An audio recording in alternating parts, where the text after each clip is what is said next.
Hello, welcome back to Just Be True, a soul-led podcast. This podcast was born from the deep desire to live authentically, to strip away the mask and expectations and the old stories and remember who we truly are.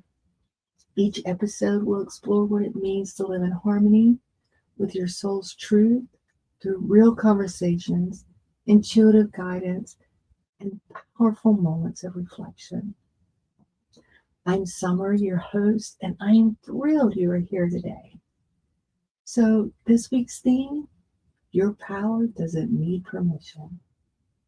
This came to me in a very unexpected way.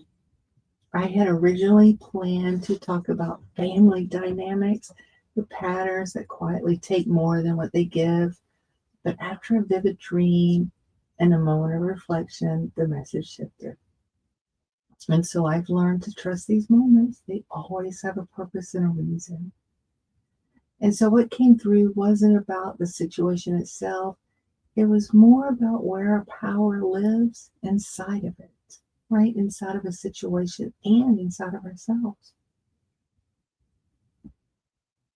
So what does it mean to own your power, and what does it actually look like? So owning your power isn't about confrontation, it's about presence. It shows up in everyday moments, the kind we don't always recognize as turning points. It looks like being in a conversation where you normally would explain yourself and you choose not to. It looks like feeling that familiar knot in your stomach and finally listening to what it tells you. It looks like realizing you've been accommodating something that doesn't feel right and gently deciding to stop. I know this. I have actually lived this. And recently I have observed others living this.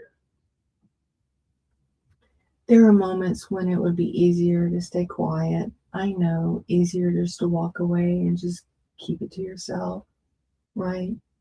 To keep the peace, to avoid the discomfort that comes from honesty, from speaking up, and from standing your ground. But every time I ignored that inner nudge, I could feel it somewhere in my body, in my energy, and in that subtle sense of disconnection from myself. And when we disconnect from ourselves and we're not standing in our power, we could feel sick at our stomach. We could feel a tightness in our chest. We could feel a heaviness in our shoulders, or a heavy sense of dread.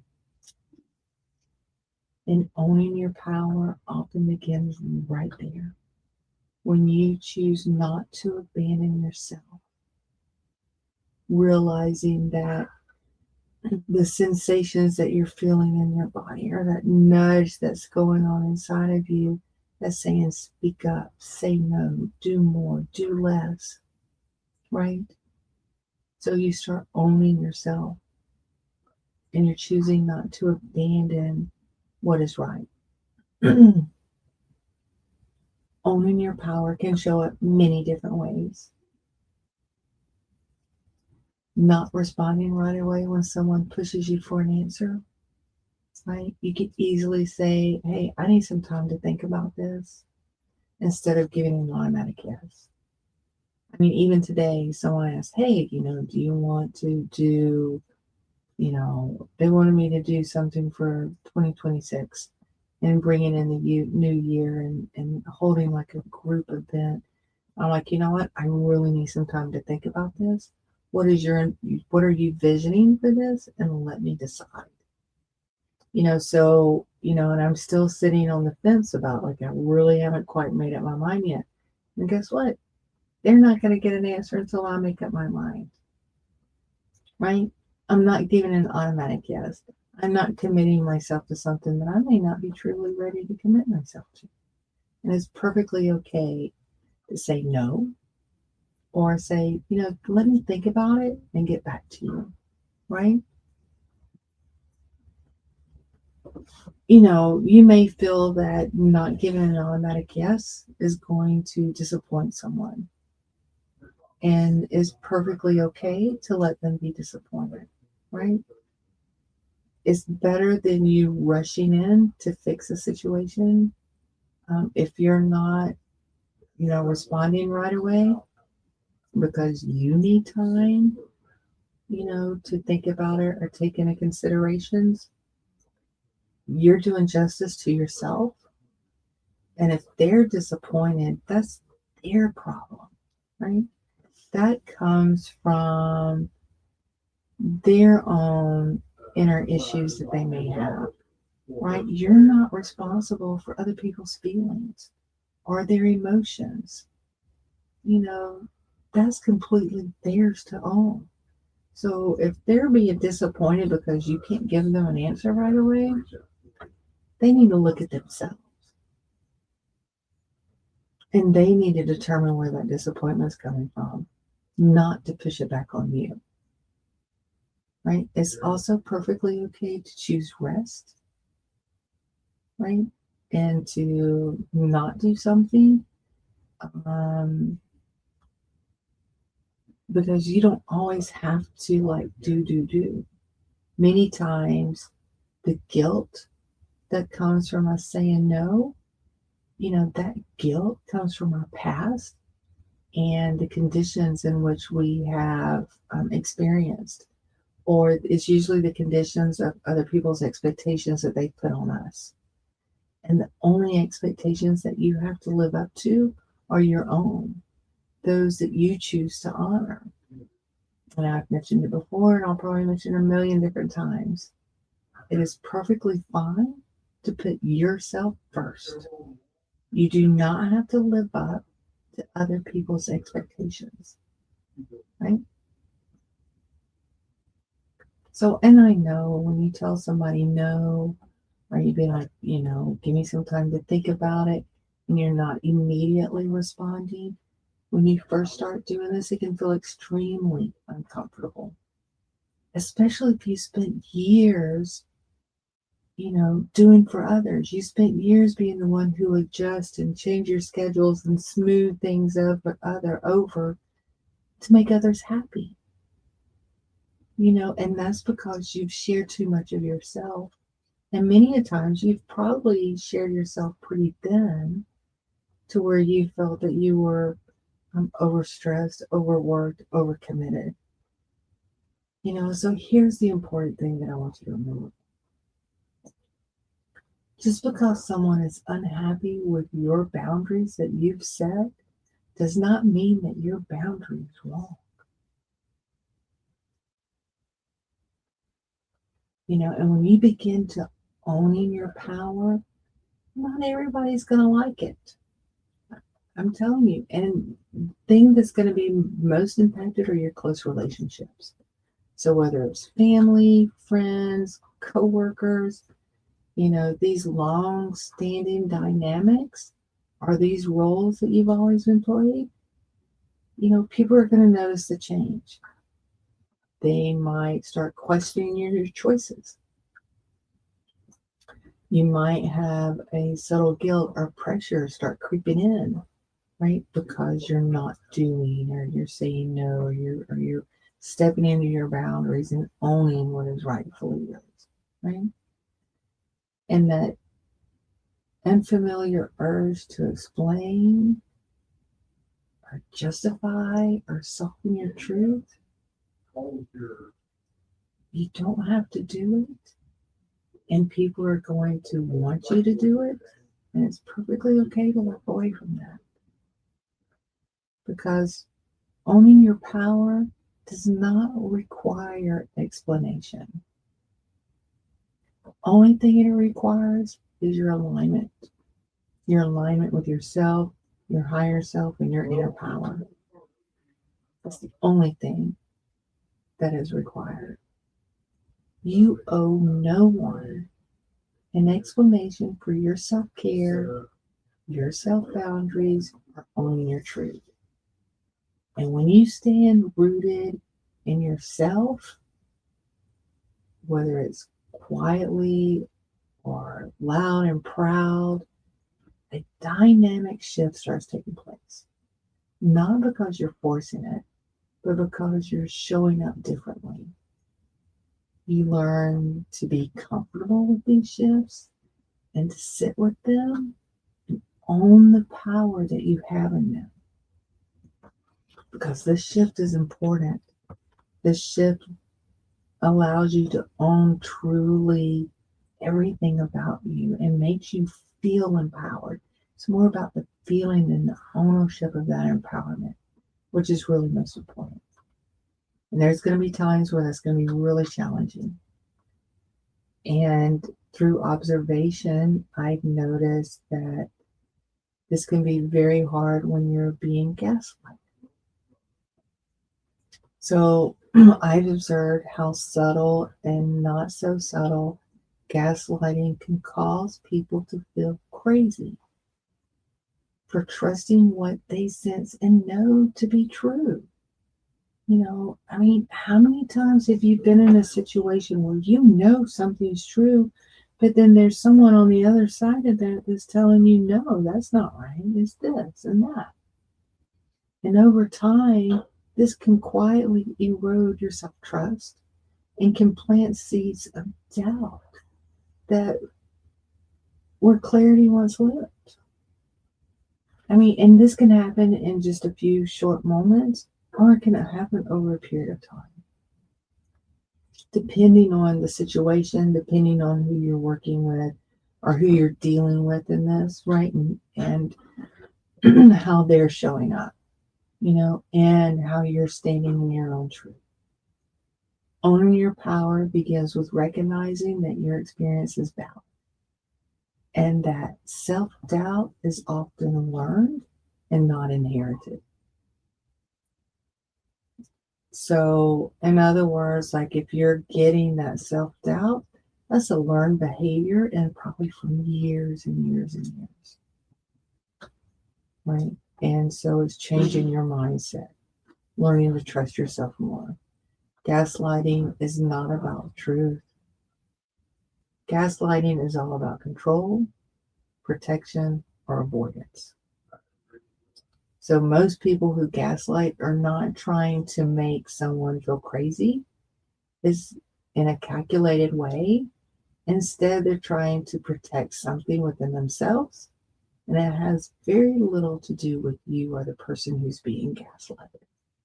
It's about them trying to control a situation, protect something, or avoidance.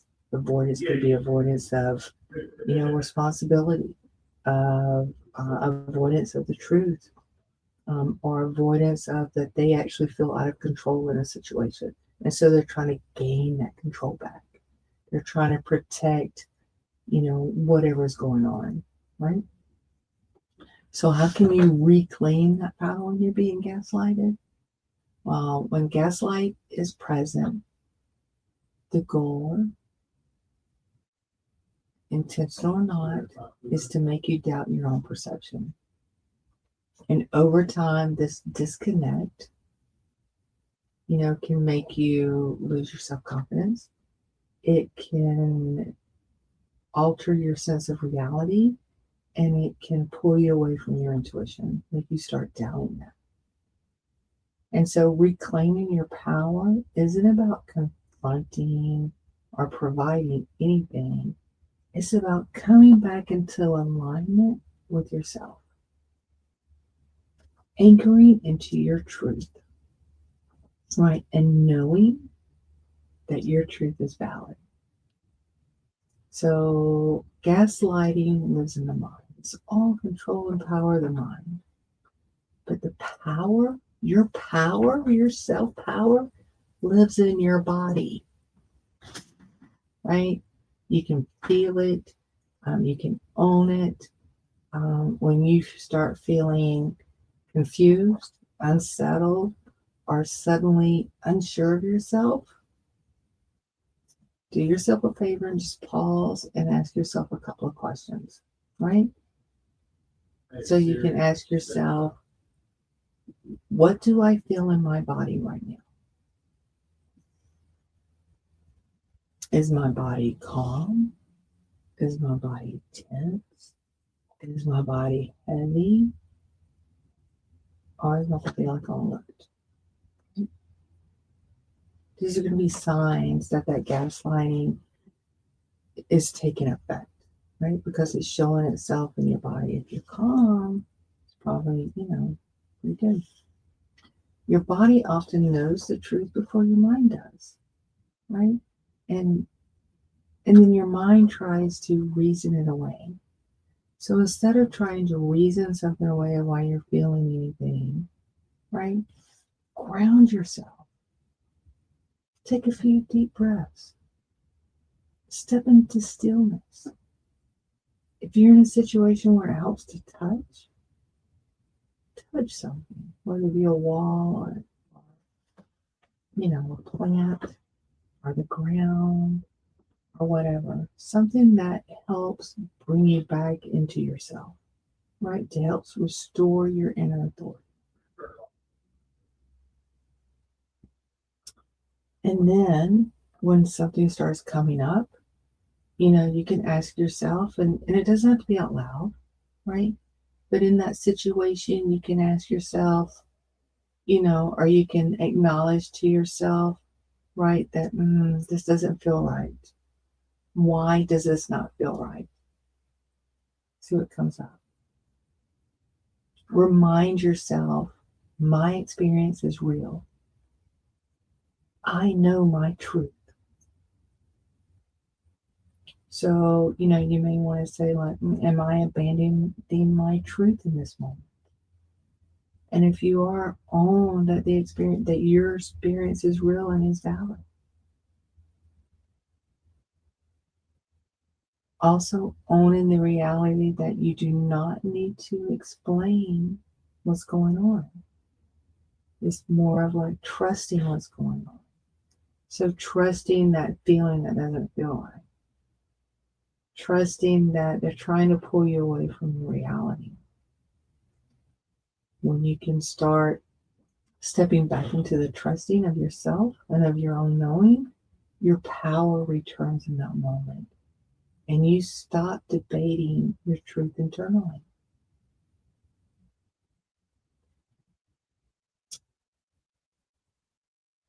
Also, one of the most draining patterns, especially if you're in a long-term relationship with someone who's takes on these gaslighting behaviors, is to stop looking at that individual for reassurance and for understanding and for validation. Because that person is never, I'm not going to say, I don't want to say never, I'll take that back. But there's a very high chance that that person may not ever see your reality because they're living in their own truth, regardless if their own truth is made out of fear and insecurities, right? Or your truth is made out of truth and power and belonging, and being one with yourself, where there's a separation and fear and anxiety, right? Feel the difference there? And so you don't want to go to someone who's in that fear and control mindset to gain validation for your own reality, for your own truth, because they may never see your own truth. And so you're not going to gain that validation from them. And why would you want to be validated by someone who takes on these behaviors, right? And who's owning that. So I want to empower you to be able to no longer seek outside of yourself for that validation, but to turn inward, to be grounded within yourself and know that the only validation you need is your own truth, and to live and own your own truth and not look at an outside source for that validation. Now, I do understand that it is nice to have another physical being to be able to validate what you're going through and be able to understand what you're going through and be able to help support and nurture you. Then find that grounded, nurturing support through other means, through another person or individual than the person that you're having the conflict with or having the gaslighting things happening with you, right? So find that support system and lean into that. You know, your truth doesn't become more real because someone else agrees with you. Your truth becomes more real because you're owning it and you're believing it within all of you. It's also important to create internal boundaries. So even if external boundaries aren't possible in a certain situation, internal boundaries are. And these internal boundaries may sound something like, I don't need to absorb this version of reality. Or I can listen without internalizing. In other words, you can listen to what they're saying and be an observer of what's going on versus owning it and taking it into yourself. And you can choose clarity over confusion. So a lot of times, like if someone is taking on this behavior, they can give you words and situations that provide more confusion because they don't make sense in the moment or, they didn't happen, right? And so remembering the truth and remembering, you know, the, what has taken place and provide yourself your own clarity. This protects your energy and it also preserves your self trust. And it's so important. And this is extremely critical, something to always remember. Feeling unsure of yourself doesn't mean you're weak, broken, or wrong. It often means that you've been conditioned over time to question your own knowing. And so, the last decade has all been about recognizing our conditionings that we were brought up with. And it's not necessarily that those conditionings were wrong or the way we were brought up was wrong. We were brought up with the knowledge that was best known at that time. And so we're stepping into a new reality. And the vibrational and the awakenings of our planet is rising. And so we're becoming more aware of our past conditionings and how they're no longer suited for our present. And that's all this is. Right? So it doesn't mean you're weak. It doesn't mean you're broken or wrong. It just means you've been conditioned. And so we're just breaking that conditioning and stepping into what's right for now. Right? So reclaiming your power begins with compassion. Of course you're going to feel unsure. Look at what you've been navigating through. Look at what you've been doing there. Allow yourself to rebuild trust with yourself. Give yourself compassion for that. And allow the rebuilding of trust for yourself. You also don't need a dramatic exit or confrontation to reclaim your power. Sometimes it can be as simple as saying less, observing more, keeping your truth close to you, and making decisions privately to honor you. You don't have to go out with a bang or, making a lot of noise about it, making a lot of drama about it. Power grows when you consistently choose alignment over explanation. Again, you don't owe anybody an explanation, right? You own your own truth, and that's all that matters. So when you're being gaslighted, reclaiming your power isn't about providing your reality. It's about believing in yourself again. Your perception matters. Your experience is always valid. And your power lives in your willingness to trust yourself. So let's say that again. Your perception matters. Your experience is always, always valid. And your power lives in your willingness to trust yourself.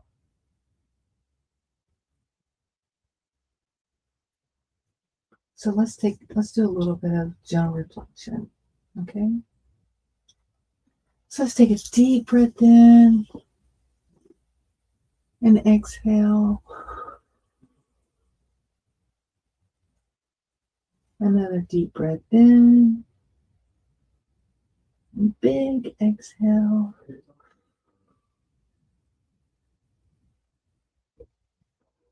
Let's ask yourself, where in my life am I being asked to trust myself more? Where in my life am I being asked to trust myself more? Where have I been overriding what I know to be true? Where have I been overriding what I know to be true?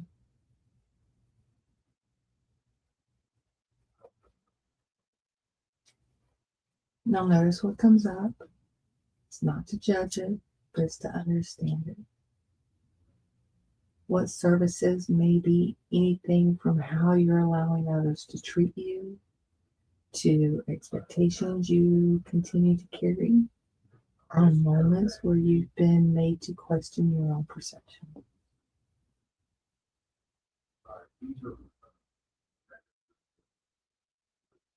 Sit with that. Feel free to, when you have time, to journal about it and to really connect with what you received there. So you can, start working on what it means to own your own power and to step into your own truth.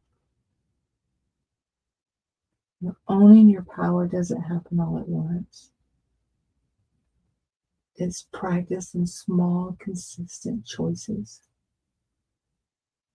It's choosing honesty over harmony, alignment over approval, and presence over appeasement. And some days that simply just means saying less, standing more firmly in what you know. Again, you don't have to explain yourself, right? You can just be in your knowing and be in your owning of your truth. Owning of your truth is more powerful than anything else that you can do. And believing in it within yourself and owning it within yourself. I don't care what other people think. My power is me being in my truth and owning it. We don't have to do it for approval for others. We have to do it for approval of ourselves. We don't have to do it to meet other people's expectations. We have to do it to meet our own expectations of whatever that is. And that can change at any time. So whatever your expectation is today may not be the same expectation you have tomorrow or a year from now or 10 years from now.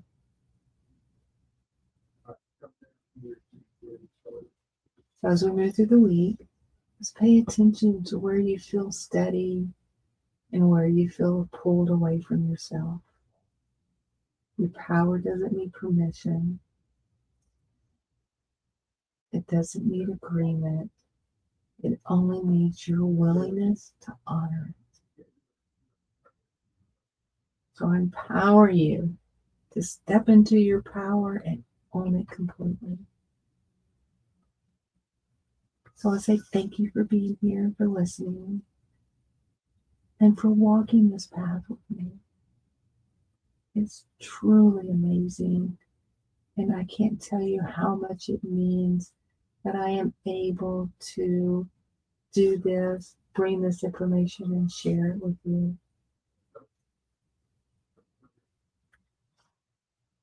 If this resonated, I ask that you share it with others that may find that helpful. You can check out the show notes, and I will have a link there to this week's blog and how you can sign up for our weekly newsletters that come out and where we can continue these conversations. And if you feel called to, I would love to hear from you, even if it's just a word or a sentence, whatever's been touching on your heart.